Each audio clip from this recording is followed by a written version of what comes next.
With today's scientists working twice as hard to change the world through science, the world is finally on the verge of laying the groundwork for the rise of female pleasure robots. It signifies the arrival of female pleasure robots and humanoids programmed to perform specific tasks in the hospitality, food service, and also entertainment industries. So what is the dark truth behind female humanoid robots? Curious to know? Let's find out. But before that, for everyone who's new to our channel, hello and welcome to Robot Future, where we fill you in on every thrilling discovery and mind-blowing insights in the world of robots, AIs, and future technology. So consider subscribing and hitting the bell notification for a ton of exciting robot content coming your way. Now, without further ado, let's get into the video. Women in technology have long been linked in our culture, owing largely to the computer's chronological replacement of low-level secretarial work that was traditionally considered to be done by women.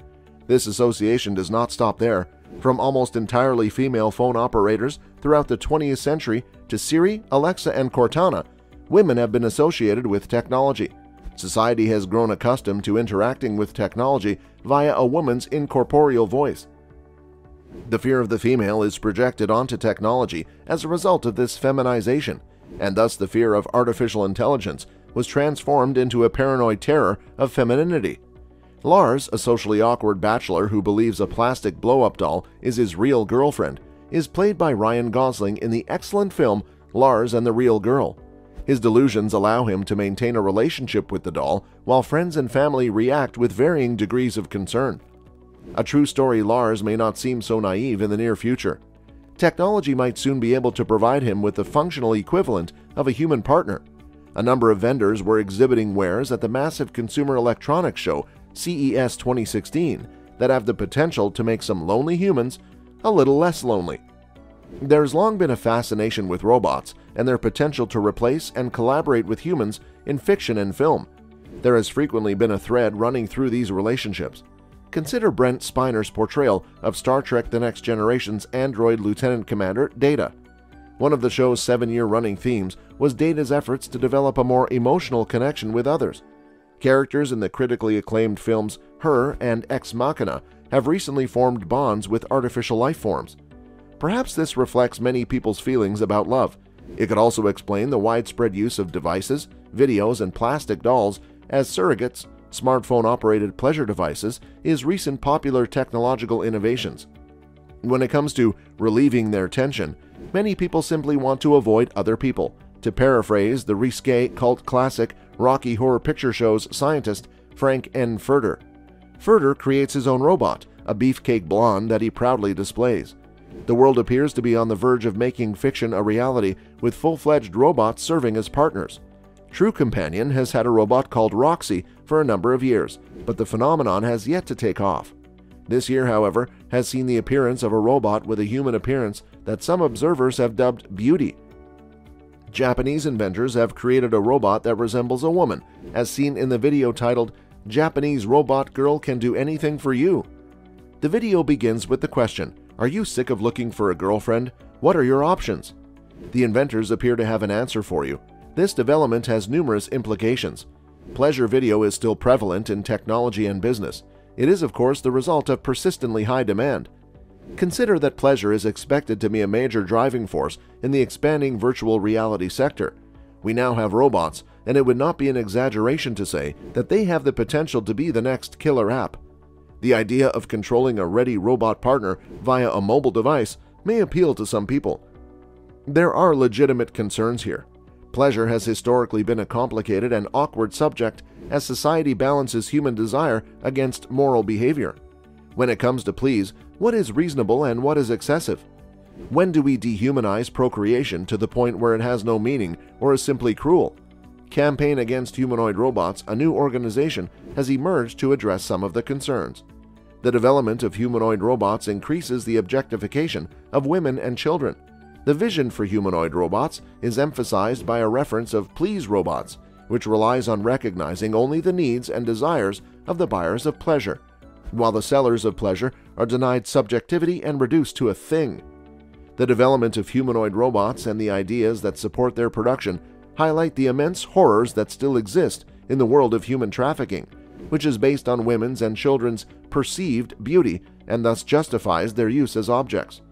Professor Kathleen Richardson of De Montfort University in the UK, an ethicist and leader in the campaign against pleasure robots, has expressed grave concern about the development of please humanoid robots.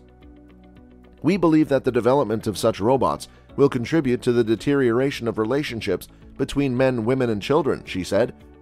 Some issues in human interactions may be exacerbated by robots.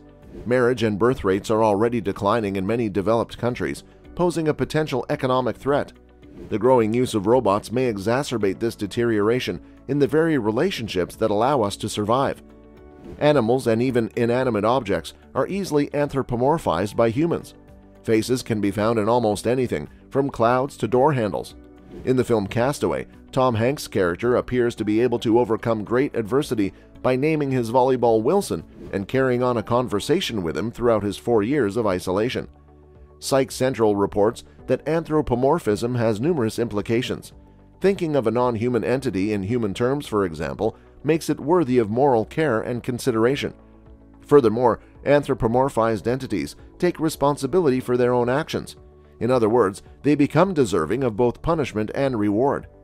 People would undoubtedly try to form more meaningful relationships with their robot companions, especially if robots could display some resemblance of human emotion. Would such a relationship take the place of human contact? It does in the film Her, and without the aid of a physical relationship. Other questions must be addressed in addition to the cultural and moral implications. Could people marry horses or leave their wealth to dogs if they could marry robots? Can a primary partner sue for infidelity if a person uses a robot for a companion? How far will humans go to keep their updated robots operational? In 2013, India declared dolphins to be non-human persons and prohibited dolphin-centered shows. Argentina recently declared orangutans to be non-human persons and declared that they could not be held captive. It is not impossible for robots to achieve similar status. So what now? Living on your own? Wages? What about retirement benefits? Perhaps one day, robots will no longer be considered possessions. To be sure, robotics is pushing science into uncharted territory. Medical device manufacturers and technologists are already developing more sensitive prostheses that integrate more finely with human biology. The advancement of brain-improving circuitry may one day blur the line between humans and robots. Things will only become more complicated when pleasure is introduced into the equation. We frequently fail to see how the advancement of humanoid robots, and also the ideas that support their production, demonstrates the enormous horrors that still exist in the world of human trafficking, which is based on women's perceived inferiority and therefore justifies their use as objects. Although it is true that people should direct their energies toward robots rather than children or women, it still reinforces power relations that are inequitable and violent. One example is how designers of robots assign gender based on their function. People who build these robots are simply reinforcing existing stereotypes in the same way that sex robots generalize the idea of female beauty. Is it possible that we will prefer machine kinship to human or animal kinship one day? If this is correct, our society will suffer as a result. The science fiction concept of humanoids has now become a part of our everyday lives as we enter the 21st century. Researchers in Korea and Japan developed the first human-like and lifelike androids. Despite the fact that the scientists' first models were humanoid robots with feminine bodies, they mimicked masculine movement patterns. Sensors and actuators, for example, enable humanoids to move, communicate, and perform actions. Humanoid robots are thought to be robots with structural similarities to humans. They have a head, torso, arms, and legs, which isn't always the case because some humanoids don't resemble humans at all. Humanoids are mostly androids, or are based on a few key human components, such as the human head. They have sensors that enable them to detect their surroundings. These humanoids function based on specific characteristics, and an android is a humanoid robot designed to look like a man. Still watching? We knew you'd love our video. Well, we'd be even happier if you could just hit that like button. And with that being said, it's time to end our video. But before that, we'd like to know your opinion about this. What do you think about our future with female pleasure robots?